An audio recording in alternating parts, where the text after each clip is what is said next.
Dans la vidéo précédente, je vous ai présenté de manière très large les fonctions. On va revenir dessus. Mais il faut se dire que jusqu'à présent, tout le code qu'on a fait a été fait justement un peu en bazar, un peu en mode brouillon, malgré le fait que vous avez tout de même de bonnes pratiques dans ce que je vous ai montré. On va mettre de l'ordre dans tout cela. Et pour ce faire, on va se servir de ce que l'on a vu dans la vidéo précédente. Les fonctions. Comme vous le savez, les fonctions sont des éléments fondamentaux en programmation. Ce sont des blocs de code contenant une ou plusieurs instructions qui remplissent un rôle dans le programme. Une fonction permet de réaliser une tâche précise. Les fonctions vont permettre d'organiser le code d'une manière plus cohérente et de réduire les réitérations inutiles d'instructions identiques. Pour cela, comme je viens de le dire, on va regrouper des instructions, donner un nom et des paramètres, mais également un résultat ou valeur de retour. Mais qu'est-ce qu'une fonction? Bon, pour expliquer plus simplement, c'est un peu comme un four. Vous voulez faire un gâteau? Parfait! Vous mettez donc farine, beurre, lait, œufs, etc. et vous mettez votre pâte au four. À la sortie, on a notre gâteau. Pour en revenir à notre fonction, elle prend en entrée des paramètres. Mais c'est quoi les paramètres? Revenons à notre exemple de gâteau. Les paramètres, c'est nos ingrédients. Si je veux faire mon gâteau, j'ai mon four, mais pas les ingrédients. Alors je ne peux rien faire. Notre four va donc traiter les ingrédients et nous donner notre gâteau.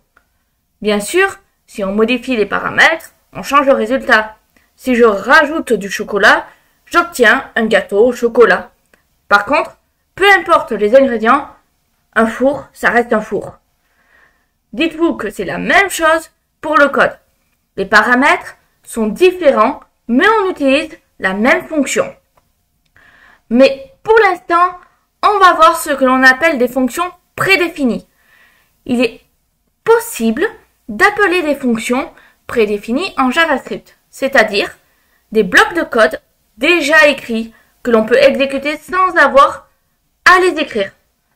Mais s'il est possible d'appeler des fonctions prédéfinies accessibles par défaut ou importantes via des librairies, il est aussi possible de construire ses propres fonctions, des blocs de code personnalisés que l'on pourra appeler autant de fois que nécessaire. Les fonctions en programmation peuvent être assimilées aux fonctions mathématiques. En effet, nous constaterons que lorsqu'on parle de valeur de retour, de paramètres et d'arguments, le fonctionnement est similaire. Nous verrons comment définir une fonction et l'utiliser dans le code. Dans un premier temps, nous parlerons de la définition basique d'une fonction. On en a déjà parlé un peu précédemment, mais c'est l'utilisation de fonctions prédéfinies qu'on va voir. Puis, nous verrons en fait comment passer des paramètres et définir des valeurs de retour dans une fonction. On va voir donc maintenant les fonctions prédéfinies.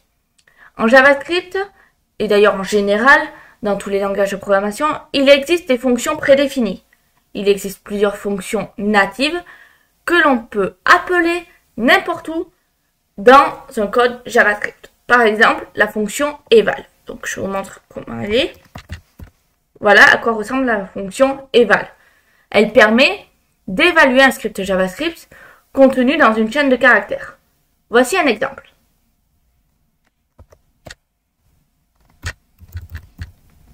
Const number égale 15 point virgule console log number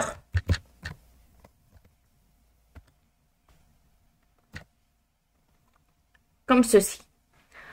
On peut appeler la fonction eval en indiquant dans les parenthèses la chaîne, donc ce que je viens d'écrire là. Donc ça donne eval, parenthèse, parenthèse et point virgule. Donc, on peut voir qu'avec cette fonction, le code inscrit dans la chaîne est évalué et donc exécuté. Donc si on regarde ce que ça donne,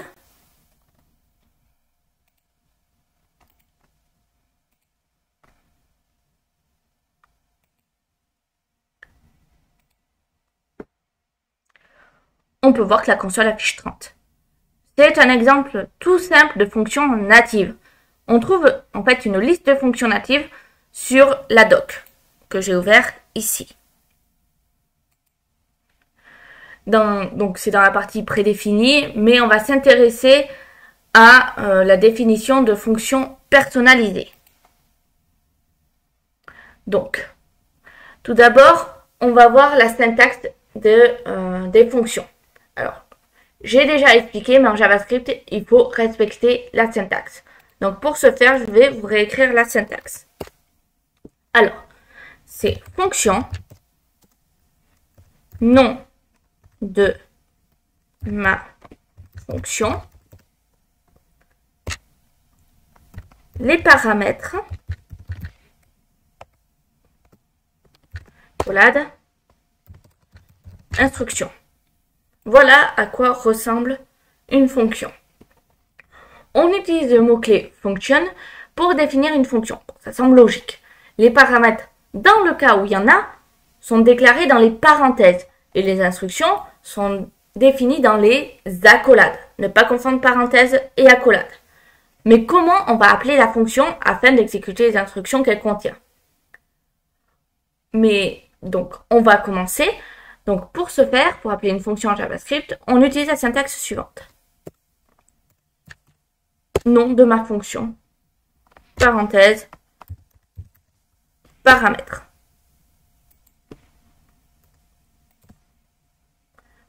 Bon, là, j'ai juste appelé le nom de ma fonction et j'ai passé les paramètres parce qu'il y a une demande de paramètres. Pour que cela soit plus clair, on va prendre en compte un exemple. Nous souhaitons créer une fonction qui calcule le triple d'un nombre et qui l'affiche dans une chaîne de caractères. Pour ce faire, on définit une fonction qu'on va appeler calcTriple. Donc comment on fait? Je vais commencer par faire const number égale, on va mettre 200, point virgule. J'écris ma fonction calc triple, parenthèse, parenthèse, accolade, donc let triple par exemple, égale number fois 3, point virgule.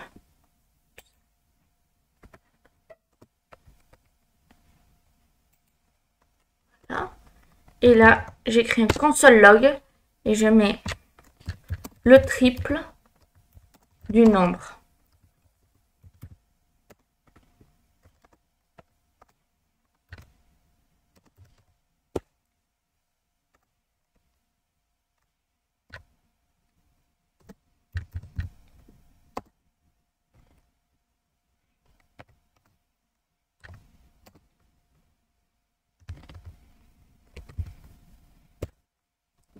Donc un plus. Voilà. Donc, on définit donc la fonction calcTriple.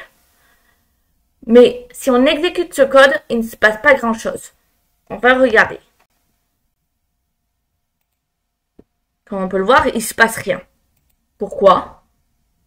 Il faut qu'en fait, on appelle notre fonction pour que ces instructions soient exécutées. Donc, on continue. Maintenant, il faut écrire calcTriple. Parenthèse, parenthèse, point virgule. On sauvegarde.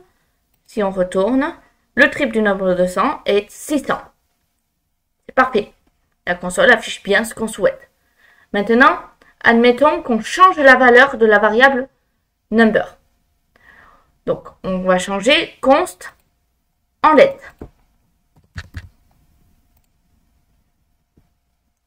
Et on va définir sur 60, par exemple.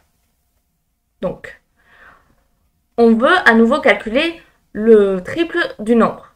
Mais est-ce que nous avons besoin de tout réécrire, toutes les instructions qui permettent de calculer le triple du nombre? Non, nous n'avons qu'à appeler à nouveau la fonction calque triple. Donc, pour ce faire, je vais continuer. Je dis que maintenant, number égale 60, virgule. Et là, je refais calque triple, point virgule. Donc maintenant, si on regarde la console, on peut voir que ça fonctionne. 60, 180. On peut donc appeler autant de fois que nécessaire la fonction calque triple, sans avoir à écrire à chaque fois les mêmes instructions. Voilà, maintenant vous savez comment définir une fonction de base en JavaScript. On va partir sur un autre exemple. Et on va faire une table de multiplication. C'est un exercice plutôt courant. Ça va rester un exemple basique, mais on aura besoin de connaissances que l'on a déjà vues. On commence donc par déclarer une variable number. Donc on va dire 5. Comme ceci. On va utiliser le mot-clé function et on va l'appeler multiplication par exemple. Fonction.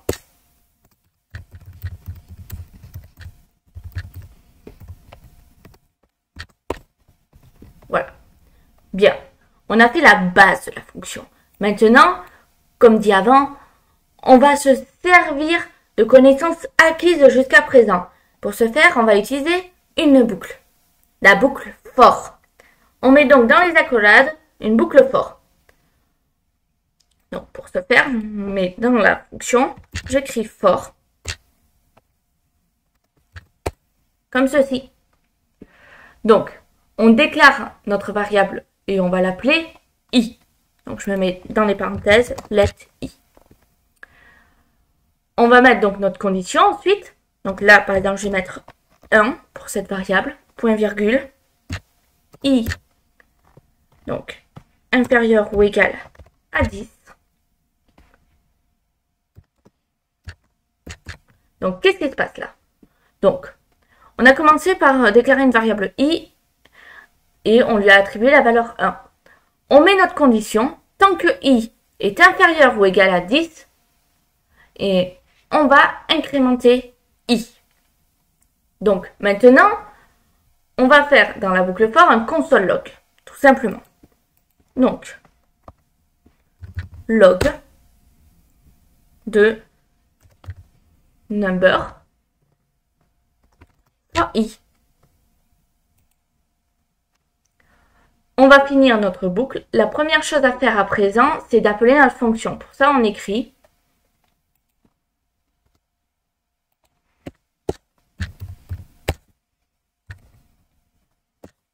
multiplication.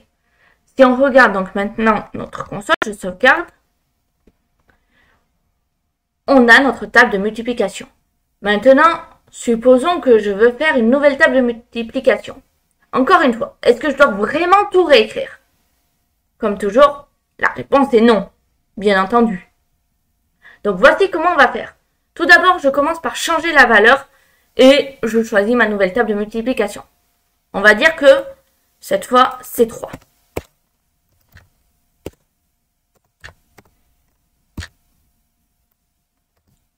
Donc, on écrit number égale 3. Donc, comme j'ai dit avant, inutile de tout réécrire. Une fois la fonction créée, je peux l'appeler quand je désire et de ce fait autant de fois que nécessaire. Donc, maintenant, j'ai juste à faire multiplication, point virgule. Hop, si on regarde le résultat, ça donne, on a nos tables. Donc, je rappelle à nouveau ma fonction multiplication, comme j'ai montré. Et si je regarde ma console, j'ai la nouvelle table de multiplication en plus de la précédente. Vous voulez un autre exemple? Ok. On va refaire une autre table de multiplication. Par exemple, 2. Point virgule. Je refais multiplication, parenthèse, parenthèse, point virgule. Je sauvegarde. Et je regarde encore. Maintenant, j'ai mes tables de multiplication. Tout simplement. Alors, si je veux séparer, je fais log.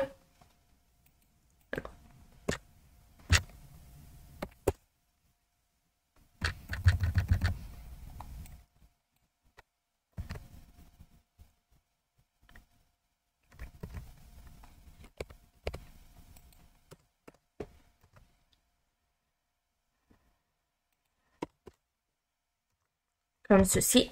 Maintenant, j'ai plus qu'à regarder. Et on peut voir que là, c'est bien séparé. J'ai chaque table l'une après l'autre. Donc voilà. Là, on a vu la base des fonctions. Je vous laisse là-dessus et on continue dans la prochaine vidéo.